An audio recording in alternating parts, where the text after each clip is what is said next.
चला चेक करा काय दिलंय 1.1 मध्ये. आपल्याला 1.1 मधलं जे पहिलं एक्झाम्पल होतं 1.1 मधलं पहिलं एक्झाम्पल ते इथे दिलं. Write the following set in roster form म्हटलंय. रोस्टर फॉर्म म्हणजे यादी पद्धत. लिस्ट मेथड मध्ये वहीमध्ये लिहून घेतलं ना तुम्ही. रोस्टर फॉर्म म्हणजे काय, यादी पद्धतीत लिहून घ्यायचं. मग काय दिलंय पहिलं, set of even natural number, मराठीत समनैसर्गिक संख्यांचा संच. मध्ये आपण तिथे तसं मेन्शन करणार.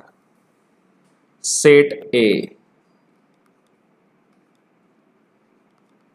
Is equal to set of, काय वाक्य आहे रे, कोणाचा आहे set, even natural number. Set of even natural number म्हणजे मराठीत माऊली तिकडे वाक्य जे आहे तेच लिहायचंय, समनैसर्गिक संख्यांचा संच. मग आता मला तुम्ही सांगू शकाल का समनैसर्गिक संख्या कुठल्या कुठल्या आहेत? 2, 4, 6, ते भरपूर असू शकतील, किती पण असू शकतील. बरोबर ना, हे लक्षात आलंय का? दुसरं सेट बी बरोबर काय, set of even prime number from 1 to 50 म्हटलंय. Set of even prime number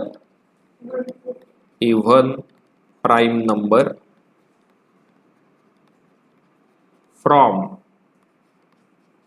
1 to 50 म्हणजे 1 ते 50 मधील सममूळ संख्या. 1 ते 50 मधील सममूळ संख्या. मूळ संख्या म्हणजे काय, प्राईम नंबर. असा नंबर की त्या नंबरला फक्त त्यानेच भाग जातो किंवा 1 ने भाग जातो, त्याला प्राईम नंबर म्हणतात. जसं 4 घेतला, 4, 4, तर 4ला कोणी कोणी भाग जातो, मग तो प्राईम नंबर नाहीये.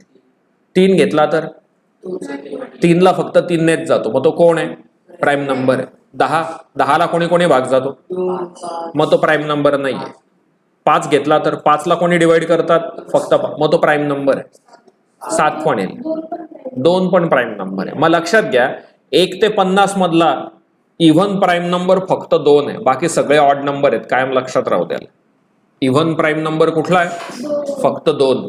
आणि बाकीचे सगळे प्राईम नंबर कसे आहेत, ऑड आहेत. बाकी सगळे प्राईम नंबर ऑड आहेत, फक्त 2 हीच समसंख्या आहे. पुढे तिसरं उदाहरण काय दिलं,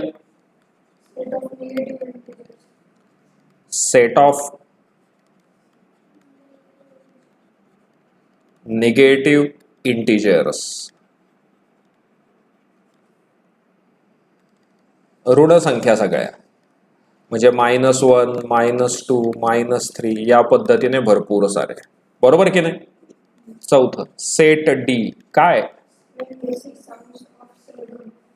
7 बेसिक साऊंड्स ऑफ सरगम, संगीतातील 7 स्वर.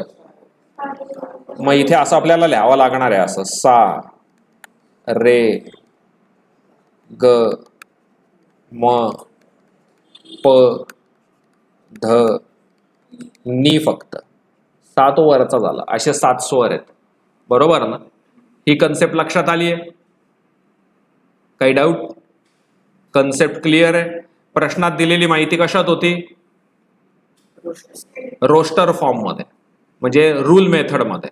आणि तुम्ही त्याला कशात कन्वर्ट केलं, सेट बिल्डर मध्ये, म्हणजे लिस्ट मेथड मध्ये. कन्सेप्ट समजली ना, हो का नाही? चला लिहून काढा एवढं.